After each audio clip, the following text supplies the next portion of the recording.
한국인의 사망 원인 1위, 암. 1983년 통계 작성 이래 36년째 줄곧 부동의 1위 자리를 차지하고 있는데 의학 기술이 눈부시게 발전했지만 암은 우리에게 여전히 두려운 존재인 게 사실. 하지만 너무 걱정하지 마시라. 환자 개인별 맞춤 치료를 하는 이른바 정밀의학 시대가 열렸고 암 정복도 꿈이 아닌 현실에 가까워지고 있다고. 톡톡 건강 토크, 오늘은 암 정밀의학의 현재와 미래에 대해 알아본다. 네, 김철원 네. 씨, 갑자기 네. 궁금해지는 게 있는데 네. 우리 건강 365와 함께한 지 어느 정도 됐죠? 제가 이제 한 6년 정도 됐죠. 벌써요. 뭐 네. 그렇다면 지금쯤 뭐 반의사 정도는 됐을 것 같은데 네. 질문 하나 드릴게요. 네. 한국인의 사망원 1위가 뭘까요? 아, 굉장히 떨리네요. 예능으로 가면 안 되는 안 거잖아요. 되죠. 전국으로 네. 가겠습니다. 아, 저 그 문제 암이죠. 암. 암 아닌가요? 네, 네. 철원 씨가 6년 동안 같이 오랜 시간 함께해서인지 많이 똑똑해졌습니다. 예, 정답입니다. 네. 그럼 이제 제가 질문 하나 또 드릴게요. 그렇다면은 암이 네. 몇 년째 부동의 1위 자리를 차지하고 있을까요? 네, 몇 년일까요? 6년은 일단 넘을 것 같아요. 넘을 것 수십 같아요. 년? 정확히 한번 말씀해 보세요. 애매모호한데요? 11년. 땡입니다.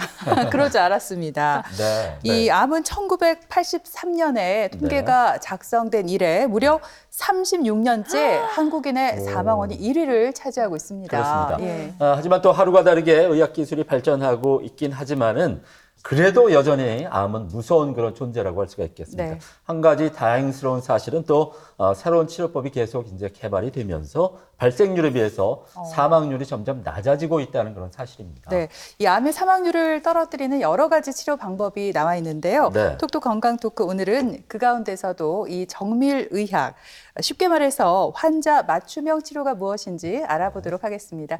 오늘 도움 말씀 주실 분 나오셨는데요. 네. 계명대 동산병원 혈액종양내과 김진영 교수께서 나와주셨습니다. 네, 안녕하십니까? 안녕하십니까. 일단 정밀의학 말이 좀 어렵고 네. 저는 처음 들어보는 그런 용어인 것도 같은데 먼저 3분 브리핑을 통해서 정밀의학이 무엇인지부터 알아보도록 하겠습니다. 교수님 부탁드리겠습니다. 네, 정밀하다고 하면 어떤 게 제일 떠오르십니까? 저는 좀 뜬금없는 얘기긴 하지만 스위스가 가장 떠오릅니다. 왜냐하면 스위스의 아름다운 풍경도 좋지만 그 스위스 장인들이 골방에 처박혀서 한 땀 한 땀 만드는 톱니바퀴가 생각나기 때문입니다. 그림에서 보시는 것처럼 이런 굉장히 고가의 시계, 디판이라고 하더라고요. 그런 것처럼 우리 몸도 이것보다 더 정밀하게 흘러간다고 생각하시면 됩니다. 정밀의학은 이런 시계보다 훨씬 더 고급 정보들이 많고 그리고 개개인마다 아무리 리미티드 에디션이라 해도 몇 가지 똑같은 게 나오게 마련이죠. 하지만 우리 몸은 정말 부모님으로부터 태어나는 그 순간부터 신이 부여하신 단 하나의 그런 개체입니다. 그렇기 때문에 치료 방법도 달라지고 병의 그런 발병률도 달라지는 것이 당연한 것이라고 생각하시면 됩니다. 그러면 이제 정의를 말씀드리면 정밀의학이란 정밀한 겁니다. 그 정밀하게 치료를 하는 건데 앞서 말씀드린 시계보다 혹은 우리가 방송국에서 다루는 매뉴얼보다 훨씬 더 정밀하게 환자마다 다른 유전적, 환경적 요인과 질병 경력, 생활 습관 등이 사전에 인지해서 환자에게 적정한 약과 용량으로 알맞은 시기에 사용해서 환자별로 최적화된 치료법을 제공하는 그야 말대로 정말로 선진화된 의료 서비스라고 말할 수 있겠습니다. 그렇다면 용어가 좀 헷갈리는데요. 아까 이제 MC분께서 말씀하신 것처럼 개인형 맞춤 치료, 정밀의학 어떤 게 더 맞을까요? 저도 처음에는 이런 암 치료를 하면서 많이 헷갈렸었는데 맞춤 치료라는 게 먼저 나온 용어입니다. 왜냐하면 사람들에게 개인적으로 이해를 쉽게 하기 위해서 이 용어를 쓰기 시작했습니다. 그래서 특정한 개인을 위해서 개발된 예방 및 치료법이라는 오해의 소지가 있어서 정밀 의료 사용을 권장한다고 합니다. 그렇다면 이 정밀의학이 나오게 된 배경이 제일 궁금하실 것 같습니다.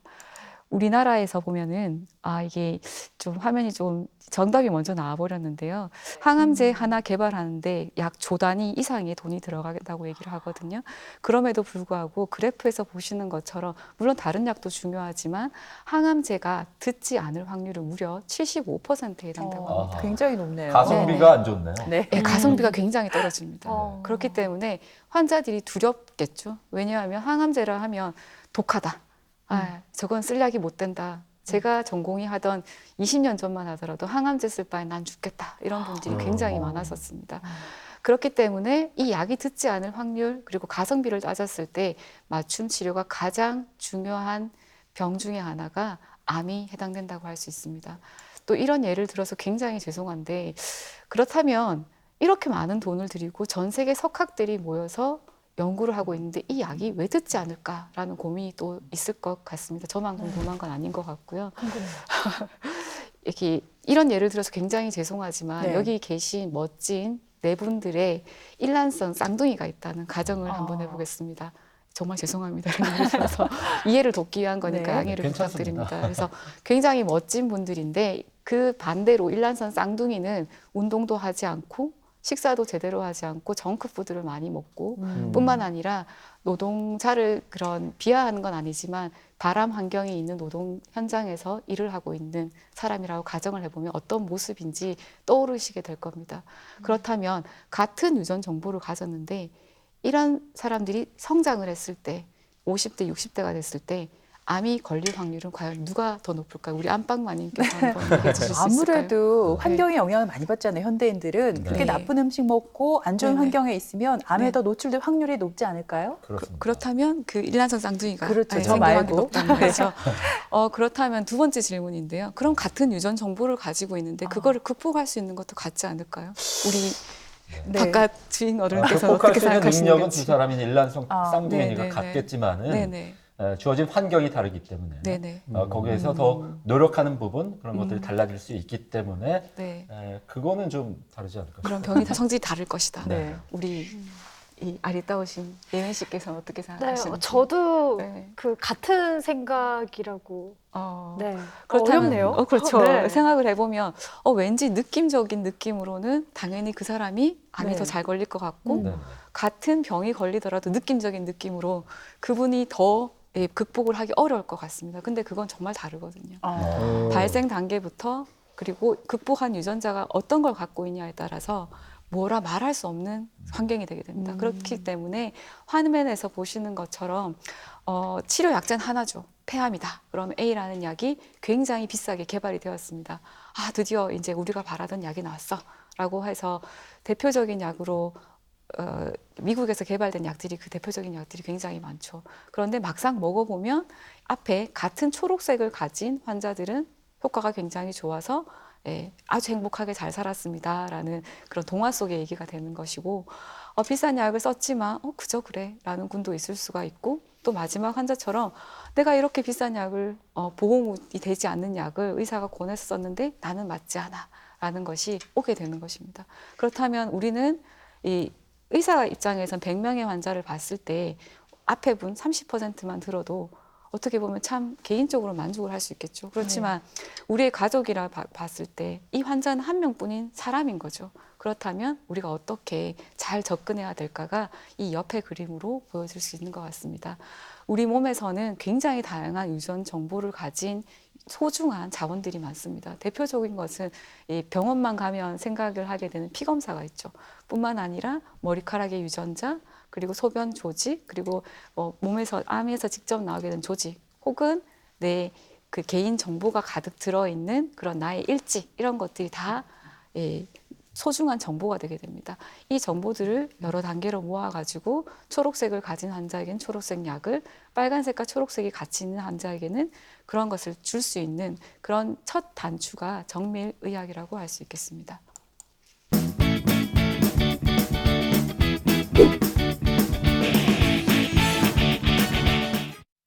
네, 정밀의학이 무엇인지 먼저 설명을 들어봤습니다. 네. 표준화된 어떤 치료가 아니라 네. 환자 개인의 유전적 특성을 반영한 치료이기 때문에 치료 효과가 훨씬 더 높지 않을까 그런 생각이 드네요. 네. 교수님, 이런 정밀의학이 앞으로 암을 또 정복하려면 정말 많은 데이터, 특히 양질의 데이터가 필요하지 않을까 하는 생각이 들어요. 어떤가요? 네, 정말 정확한 판단이시고요. 현재 모든 우리가 아는 구글, IBM 이런 회사들뿐만 아니라 우리나라의 굴지의 그런 정보 회사 기업들도 이런 정보를 잘 분석해서 의료로 쓰려고 많은 노력을 하고 있습니다. 근데 그것의 시작은 진료 정보거든요. 환자가 오셨을 때 내가 어떠한 증상을 가지고 어떠한 가계도를 가지고 그리고 나이 그리고 피검사 이런 것들이 가장 기본이 되고요. 그 다음에는 내 몸에서 나온 유전체 정보입니다. 고전적인 유전체 정보의 개념은 당연히 피검사 플러스 그리고 암 조직에서 나온 유전체 정보고요. 이것이 있다면 과연 이 유전체 정보 안에는 굉장히 많은 그런 자세한 정보들이 다 들어있습니다. 그러면 알파벳으로 따지면 A부터 Z까지라는 정보가 있다고 치면은 그 중에서 정말로 암이 발생될 때 도움을 주는 정보가 있을 것이고요. 메인 정보죠. 그리고 암이 억제되는 정보도 있을 것입니다. 그게 이제 메인 정보가 되는 거죠. 그러면 이것이 인구 전체를 따졌을 때 정말로 과연 이 암이 생길 수 있는 정보였다는 걸 비교를 하게 됩니다. 그게 바로 빅데이터의 개념이 되고요. 그러면 이 정보만 모이게 되면 치료제를 제공할 수 있습니다. 그런데 유전자 정보뿐만 아니라 환자가 가진 개인 정보도 굉장히 중요하죠. 그 개인 정보란 집 주소 이런 것도 중요하겠지만 그것보다는 내 개인의 그런 활력 징후라든지 혈당이라든지 오늘의 기분이라든지 체력이라든지 이런 것들이 도움이 돼야 되거든요. 그게 이제 모바일 헬스케어가 들어오게 되고 그 모바일 헬스케어 기반 플러스 그다음에 빅데이터 기반으로 해서 이런 분석이나 이런 것들이 잘 이루어져야 되고 그러면 좀 두려움이란 게 저는 이렇게 지나갈 때마다 CCTV를 보면 굉장히 두렵거든요. 그 이유가 뭐냐면 내 개인이 가지고 있는 루트를 누군가가 감시한다는 느낌이 듭니다. 그래서 과연 내 얼굴이 저기 몇 번 찍힐까 이런 것들을 고민하게 되는데 환자들 또한 예민하신 분들은 벌써부터 그걸 고민하고 계시거든요. 이게 또한 정밀의학이 가진 하나의 숙제라고 할 수 있습니다. 개인 유전자 정보는 정말로 소중한 가장 최윗단계의 정보이기 때문에 이런 보안 기술까지 합쳐지게 되고 뿐만 아니라 이것이 전부 다 돈이거든요. 그래서 우리나라 보건복지부라든지 정부에서 이런 데이터들을 잘 관리해서 국민 의료에 도움이 될 수 있도록 하는 것이 필수적인 요소라고 할 수 있겠습니다. 필수가 너무 많다, 그죠? 네. 오늘 우리 옆에서 예은 씨가 평소와 다르게 너무 열심히 듣고 계셔서 제가 기습 질문 하나 드릴게요. 안 돼. 네, 됩니다. 우리나라 국민의 기대 수명인 82살까지 네. 생존을 하게 된다면 네. 이 사람은 암에 걸릴 확률이 몇 %일까요? 아까 저희가 그 한국인의 사망 원인 1위를 암이 차지한다고 했잖아요. 땡, 36년째. 너무 대답이 길었어요. 4분의 1, 25%요. 너무 많이 잡았나요? 36%예요. 그러니까 3명 중 1명 꼴이니까. 세상에. 사실 저희도 자유스러울 수는 없잖아요. 교수님 앞에서도 정밀 의학 이야기를 하셨는데 그렇다면 실제로 이 정밀의학이 암 환자들에게 어떻게 적용이 되고 있는지가 참 궁금해요. 솔직하게 말씀드리면 아직 100% 적용하기는 힘들다고 얘기는 할 수 있지만 많은 분야에서 저희가 활용하고 있는 것은 사실입니다. 화면에서 보시는 것처럼 가장 중요한 것은 종양 조직 자체가 가지고 있는 유전자 정보입니다. 흔히 유전자 검사하겠습니다 라고 환자들한테 말씀을 드리면 제 병이 자식한테 유전도 되나요? 라고 물으시거든요. 그래서 그런 유전이 아니라 아까 쌍둥이 얘기를 드렸듯이 같은 유전자 정보를 가진 사람이라 하더라도 평소에 어떻게 생활을 하냐에 따라서 정상 조직이 파괴가 되고 어떤 식으로 암이 생기는지를 알 수 있는 그런 정보가 조직에 들어있다고 생각하시면 됩니다. 유전되는 것도 물론 있지만 현재 유전되는 걸 밝혀낸다기보다는 지금 치료에 입각해서 말씀을 드리면 일단 종양 조직을 가져와서 연기 분석을 합니다. 그 과거에 주라기 공원이라고 보셨나요? 주라기 공원에 보면 모기를 피를 뽑아가지고 유전자 정보를 쫙 보는 그런 만화 같은 장면이 있습니다. 예전에는 이걸 하는데 거의 며칠이 걸렸습니다. 그런데 요즘은 이제 이태리 장인의 그런 한 땀 한 땀 기술이 아니라 방직 공장이 들어온 거죠. 그래서 굉장히 빠른 시간 내에 이 서열 정리를 하고 변이가 있는지를 정상 데이터랑 지금 내가 가지고 있는 정보랑 비교를 하게 됩니다. 아직은 사람이 이 정보가 정말 맞아 아니다라는 것을 판단을 해야 하지만 과거보다는 굉장히 시간이 빨라졌다고 알 수 있겠습니다. 그래서 실시간 결과를 받아보면 이 약이 이 유전자 돌연 변이가 실제적으로 암을 유발하는 데 영향을 끼쳤고 이것을 막으면 암이 해결될 수 있습니다라는 정보를 저희한테 줄 수 있습니다. 그렇게 되면 이제 여기서 우리가 결정할 부분은 이 약을 먹을 수 있는 컨디션인가 혹은 이 약이 정말로 우리나라 사람들에게 맞는 것인가 혹은 마지막으로 보험이 되는 것인가에 따라서 치료 방향이 결정되고 있습니다. 나에게 딱 맞는 옷을 고르면 기분이 엄청 좋잖아요. 막 빨리 밖에 나가고 싶고요. 그런데 나에게 딱 맞는 항암제를 찾는다. 야, 생각만 해도 암덩어리가 싹 없어지는 것 같습니다. 항암제가 개발된 지도 80년이 다 돼간다고 하는데요. 교수님, 그동안 항암제 역시 눈부시게 발전을 했을 것 같아요. 어떤가요? 네, 너무너무 눈부시게 발달을 해서 자기 전공 분야가 아니면 이제는 알 수 없을 정도로 약이 굉장히 많이 발달했습니다. 과거에는 장기 중심, 예를 들어서 폐암이다 그러면 약이 A, B, C, D 이렇게 딱 나왔었습니다. 그런데 현재는 아까 말씀드린 대로 기승전 유전자입니다. 그래서 같은 폐암이다 하더라도 치료가 A, B, C가 아니라 F부터 Z까지 다양하게 나오게 되는데요. 근데 또 좀 재밌는 것을 보게 된다면 다른 대장암이다, 폐암이라 하더라도 유전자 정보가 같고 이것이 같은 유전자에서 암이 발생된다면 이 또한 약이 같아지는 그런 아이러니한 것도 생기게 됩니다. 유전자 정보가 굉장히 중요하게 되는 것이죠. 유전자 정보를 가지게 된다면 어떤 위험도가 있고 그 다음에 예후는 어떻고 그 다음에 예측 인자가 어떻고 그 다음에 이 반응이 어떨 것인가까지도 유전자 정보를 알게 되고요. 이에 따라서 우리가 몇 번씩은 들어봤을 암 예방학, 유전학 혹은 면역학 그 다음에 임상 연구 치료까지 오게 되고 이 과정에서 어떤 약을 선택할 수 있을지가 정해지게 됩니다. 물론 다학제 치료를 통해서 여러 의사 선생님들께서 결정을 하게 되고요. 그 대표적인 것으로 우리가 머리카락 빠지는 것으로 유명한 세포 독성, 항암 항요법, 혹은 표적 치료, 면역 치료, 혹은 백신, 혹은 수술, 혹은 방사선 치료를 결정하는 결정적인 단서가 될 수 있습니다. 그리고 또 흔히 우리나라 국민들을 보면은 김치와 국이 없으면 밥을 잘 못 먹지 않겠습니까? 그래서 그만큼 나트륨 함량도 많이 문제가 되고 있는데 그래서 위암 발병률이 세계 1위라고 하는데 한 가지 다행인 사실은 발생률에 비해서 사망률이 현재 좀 낮아지고 있다면서요? 네. 그림에서 보시는 것처럼 한국의 암 발생과 사망률을 보시게 되면 여전히 위암은 부동의 1위입니다. 식습관도 있겠지만 유전적인 문제도 있다고 얘기를 하고요. 다행스러운 것은 우리나라 의료기술이 워낙 특히 수술적인 분야에서 서양과 다르게 많이 발전을 해 있고 그리고 감사하게도 위암 검진율이 굉장히 높습니다. 그걸로 인해서 조기 발견이 되기 때문에 사망률이 발생률에 비해서 현저하게 낮아지고 있는 상황입니다. 그래서 저는 종양 내과 의사다 보니까 위암을 어떻게 치료하면 좋을까, 특히 수술적인 측면도 좋지만 약으로 어떻게 치료할까를 말씀을 드리면 진행성, 특히 여러분들께서 잘 이해하시는 4기 환자의 치료에 맞추어서 설명을 드리도록 하겠습니다. 앞서 말씀드린 세포 독성 항암 치료로 유명한 약은 OFU라는 약과 백금 기반 항암제가 대표적입니다. 그렇다면 이 약을 썼을 때 이 약들도 굉장히 좋은 약이거든요. 4기에서는 굉장히 많은 연구가 있었지만 1년을 넘기지 못했습니다. 하지만 표적 치료제 중에서 굉장히 유명한 허셉틴이라는 약이 나옴으로 인해서 무려 14개월 이상을 생존하는 그런 놀라운 결과를 보여주게 되었습니다. 그러므로 이런 표적 치료제, 그다음에 면역 치료, 항암 치료를 어떻게 적절하게 잘 쓸 것인가가 환자에게 굉장히 중요한 것이라고 할 수 있겠습니다.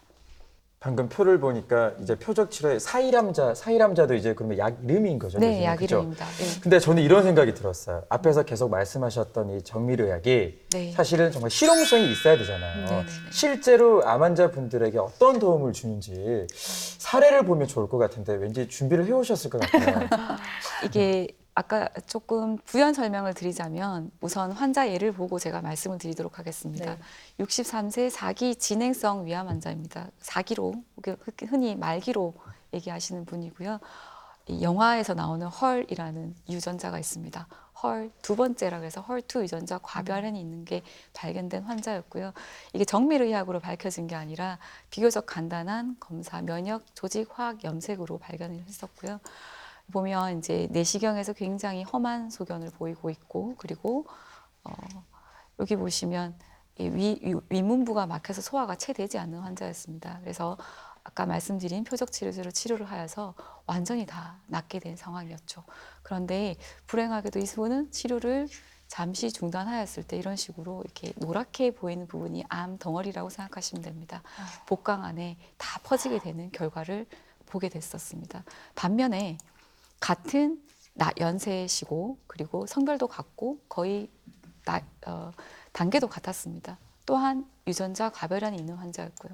그런데 이분 같은 경우에 처음에 마찬가지로 출혈이 굉장히 많고 위장 옆에도 임파선도 전이가 많은 분이셨고 콩팥 앞까지 전이가 있으신 분이었습니다.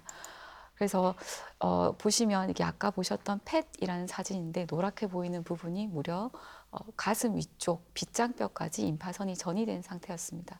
같은 치료를 하였는데 이분 같은 경우에서는 거의 한 5년 가까이 유전자 정보가 있는 헐세틴이라는 약을 썼었을 때 현재 무병으로 생존하고 있는 단계까지 보여주게 되었습니다. 예, 이런 분들을 보게 되면 우리가 어떤 생각이 드냐 하면은 현재의 그런 면역 조직 화학 염색만으로 충분하지 않겠구나. 그러면 미래에 어떻게 하면 좋을까를 고민을 하게 되었습니다. 그래서 암 조직을 가져와서 환자 유래 조직을 키우게 되고 거의 인간과 비교적 비슷한 조직을 가진 생쥐에 키우게 되는 거죠. 그 중에서 이 여러 가지 단계를 거쳐서 가장 맞는 약을 이 동물에게 실험을 해서 환자에게 다시 심어주는 것이 현재 연구가 활발하게 진행되고 있는 상황입니다. 네, 암의 정밀 치료에 대해서 여러 가지 알아보고 있습니다. 네. 그런가 하면 종양 조직과 혈액을 통해서 유전자를 분석하는 최첨단 의료 기술도 발달하고 있다고 들었습니다. 바로 차세대 염기 서열 분석이라는 건데 이게 또 올해부터 건강보험 적용이 확대돼서 많은 환자분들에게 혜택이 돌아가고 있다고 들었습니다. 네. 근데 검사가 좀 까다롭지 않을까 싶은데 얼마나 그 검사 결과가 오래 걸리나요? 검사 방법이 까다로운 건 의사가 하는 일이 까다롭고요. 네. 네, 환자가 하시는 건 전혀 까다롭지 않습니다. 그냥 만약에 수술하신 분이라면 동의서 하나만 써주시면 저희가 병원에서 검사가 가능하시고요. 조직 검사라는 것을 하게 되어 있는데 조직 검사라는 게 사람에 따라서 좀 양이 많이 필요할 수 있습니다. 그것 때문에 좀 힘들어하시는 부분이 있지만 이게 평소에 다른 검사에 더하는 것이 아니기 때문에 적극적으로 협조를 바라고요. 보험 관계는 조기부터 할 수 있는 게 아니라 진행성 병기, 즉 4기 이상에서 할 수 있습니다. 또한 현재 그 모든 가이드라인에서 추천하기로는 조기보다는 진행성 병기에서 하는 것이 좋겠다라고 되어 있기 때문에 4기 이상인 분께서는 주치의 선생님과 상의를 하시면 비교적 환자분들은 간단하게 참여하실 수 있습니다. 그렇지만 이제 앞에 보셨듯이 굉장히 다양한 단계를 거쳐야 되기 때문에 병원마다 결과가 다르겠지만 워킹데이, 즉 이제 일하는 날짜로 따지면 3주 안에 결과가 나오고 있습니다. 오늘 이렇게 암 치료를 위한 정밀의학에 대해서 함께 알아봤는데요. 교수님 끝으로 방송을 보고 계신 시청자들께 전하고 싶은 말씀이 있다면 좀 간단히 전해 주시죠. 네, 오늘 말씀드린 것처럼 수조 단위의 돈을 들여서 개발한 약들도 잘 듣지 않을 확률이 높습니다. 그래서 하물며 인터넷이나 혹은 여러 가지 정보를 통해서 얻으시는 약들은 실제로 본인에게 맞지 않을 확률이 높습니다.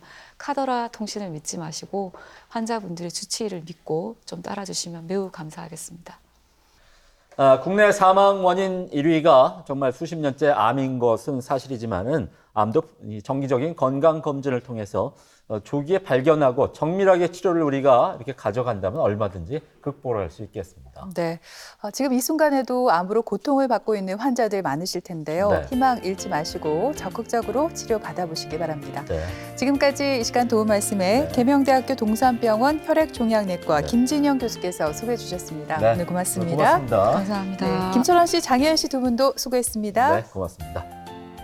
네, TBC 클리닉 건강 365 오늘 준비한 내용은 저희가 다 전해드렸습니다. 한 주간 건강하게 보내시고요. 네. 저희는 다음 이 시간에 다시 오겠습니다. 고맙습니다.